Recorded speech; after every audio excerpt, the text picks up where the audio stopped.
අපිට මේක කෙලින්ම ආන්ටි නිලියට කියලා විස්තර අහන්න බෑනේ. කවුද දන්නේ ඕගොල්ලන්ගේ අම්මිගේ අංකල් ශ්‍රීලන්තගේ තිබුණ මොන වගේ කනෙක්ෂන් එකක්ද කියලා. අපි ආන්ටි නීලියට කෝල් කරලා අංකල් ශ්‍රීලන්තගේ නම්බර් කියලා ගත්තොත්. එතකොට ආන්ටි නිලිය අහන්නේ නැද්ද ඒ මොකටද කියලා? අහයිනේ. හොඳම විදිහ සංකල්පර කතා කරලා එයාගෙන් ඉල්ලගන්න එක. ඒතර සංකල්ප අහන්නේ නැද්ද ඒ මොකටද කියලා? කියොම ඉතින් මගේ වැඩකට කියලා. ඕනනම් අපේ තාත්තිගේ නමත් පටලලා මොකක් හරි ප්ලෑන් එක කතාවක් කියන්න පුළුවන් නේ. අංකල් ශ්‍රීලන්ත වගේම අපේ තාත්තිත් ප්ලෑන් ලෝඩ්නේ. අපි මොනවා හරි කරලා නම්බර් කිල්ලන් අම්මට දුන්නා කියලා හිතමුකෝ. එතකොට දවසින් දෙකෙන් මේ ඔක්කොම එලි වෙන්නේ නැද්ද?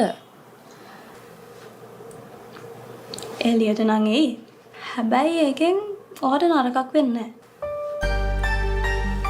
ඕගොල්ලන්ගේ අම්මේ කියන විදිහට අංකල් ශ්‍රීලන්ත කියන්නේ හෙන ජෙන්ලිමන් මිනිස්සෙක් නේ. අනිත් එක ආන්ටි කියන විදිහට අංකල් ඒ කාලේ කැම්පස් එකේ කෙල්ලන්ගේ ක්‍රෂ් එකනේ. ඕගොල්ලන්ගේ අම්මිත් ඉතින් ඒ කාලේ කැම්පස් එකේ ගර්ල් කෙනෙක් නේ. එහෙම එකේ A සමානයි Bට B සමානයි Cට. ඒ නිසා A සමානයි Cට.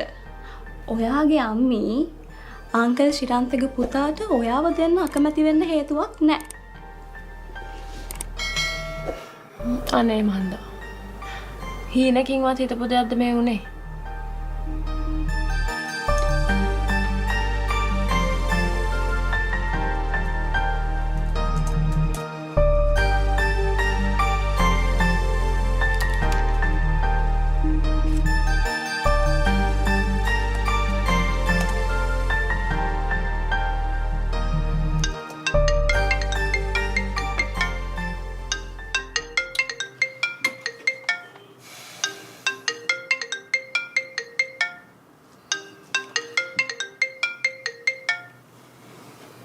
කියන්න මිස්. චුටක් මගේ ඔෆිස් එකට එන්න. මම මේ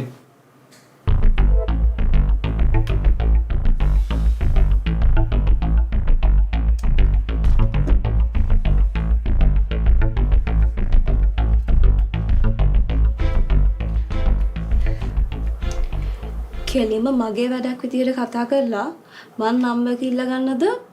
ඔයා කතා කරලා ඉල්ල ගන්නවද? කොහොමද හොඳ? අනේ මන්ද ඉතින් ඔයා කියන විදිහක් තමයි. ඔයා එකපාර ඇහුවොත් ඒක හරි මදිනේ. හැබැයි මං ඇහුවොත් එයා ඒක ගන්න අනිත් පැත්තට. හැබැයි අර ලෑන්ඩ් එකේ කතාවෙන් ඔයගොල්ලෝගේ තාත්තව ගාවගෙන ගියොත්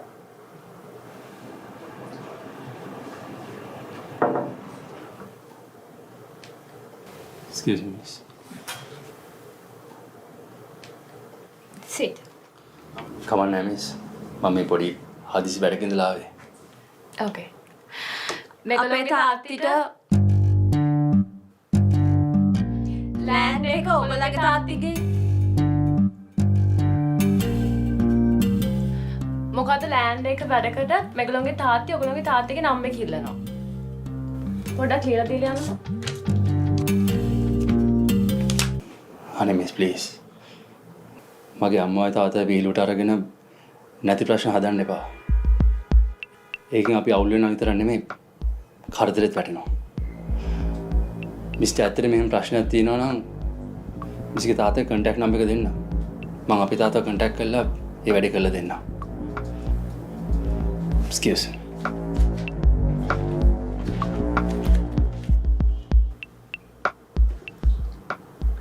පේනවනේ. ආදරේ යකාට ගියාවේ කියලා මේ මිනිහගේ හොම්බට එකක් අනින්න හිතෙන්නේ නැද්ද? එකක් නෙමෙයි දෙකක්.